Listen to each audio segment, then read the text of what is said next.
실수로 불을 냈으면 당연히 책임져야 하는 거 아닌가요? 맞습니다. 대부분 사람들은 여기까지는 알고 있습니다. 그런데 문제는 그 다음입니다. 도대체 어디까지 책임져야 하는가? 얼마를 물어줘야 하는가? 실화책임법은 무엇이고 어떤 작용을 하는가? 오늘은 화재보험에서 정말 많이 등장하는 실화책임법 이야기를 쉽고 현실적으로 설명해 드리겠습니다. 과거에는 중대한 과실, 즉 중과실이 아니면 옆집 피해를 보상하지 않아도 되던 시절이 있었습니다. 불이 나면 피해 금액이 굉장히 많은 경우가 많기 때문에 단순 실수로 불을 낸 사람을 보호해주자는 취지였습니다. 하지만 피해자들 입장에서 보면 너무나 억울한 법이었습니다. 내 전 재산을 잃었는데 불을 낸 사람의 경과실이라는 이유로 손해배상을 받을 수 없었기 때문입니다. 불을 낸 사람은 나 그냥 실수했을 뿐이야 라고 하면 그만인데 피해자는 아무것도 할 수 없는 그런 구조였던 거죠. 그래서 2009년 법이 개정되었습니다. 사소한 실수로 불이 나더라도 타인에게 피해를 줬다면 손해를 배상할 책임이 생기게 되었습니다. 다만 여기서 중요한 포인트가 있습니다. 불은 특성상 한 번 나면 피해 규모가 걷잡을 수 없이 커질 수 있습니다. 작은 실수 하나로 수억 원을 고스란히 물어야 한다면 일반 시민은 감당하기 불가능합니다. 그래서 법 개정 이후에도 법원이 여러 사정을 고려해서 손해배상액을 경감할 수 있는 구조로 설계되었습니다. 즉 정리하면 이렇습니다. 2009년 이전에는 경과실이면 손해배상 자체가 안 됐고 2009년 이후에는 경과실에도 배상 책임은 생기지만 법원이 그 금액을 줄여줄 수 있다는 겁니다. 피해자는 최소한 뭔가를 받을 수 있게 됐고 가해자는 현실적인 배상 부담을 조정받을 수 있게 된 거죠.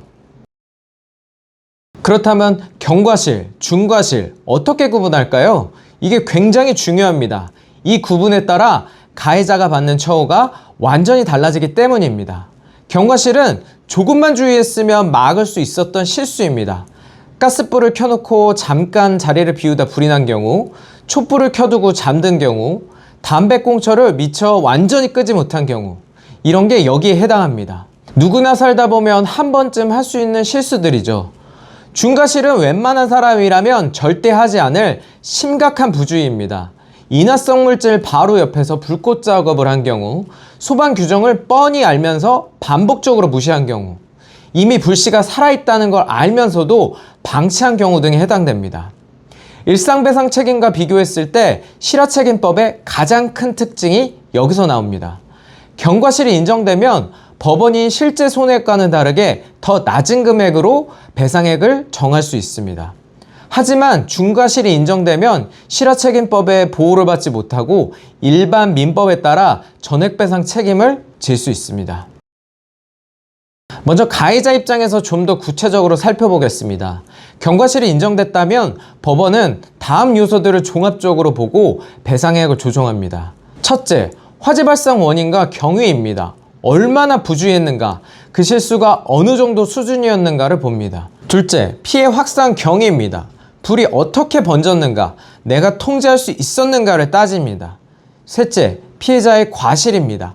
피해자 측에서도 소화기 비미, 방제 소홀 등 과실이 있었다면 그게 반영됩니다. 넷째, 가해자의 경제적 상황입니다. 실질적으로 배상 능력이 있는가도 고려 대상입니다. 경감은 자동으로 이루어지지 않습니다.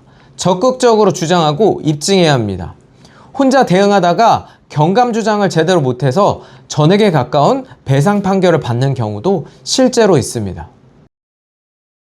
이번엔 피해자 입장입니다. 실화책임법 때문에 손해배상액이 깎일 수 있다는 말을 들으면 정말 억울하죠. 내 잘못도 아닌데 왜 내가 손해를 봐야 하나, 이런 생각 당연히 드실 겁니다. 피해자가 취할 수 있는 방법은 크게 두 가지입니다. 첫 번째는 상대방의 중과실을 입증하는 겁니다. 중과실이 인정되면 실화책임법이 적용되지 않고 전액배상을 받을 수 있습니다. 소방서의 화재조사 보고서, 목격자 진술, CCTV 영상 등이 핵심 증거가 됩니다. 사고 직후 현장 증거를 최대한 많이 확보해야 하는 이유가 바로 이 때문입니다.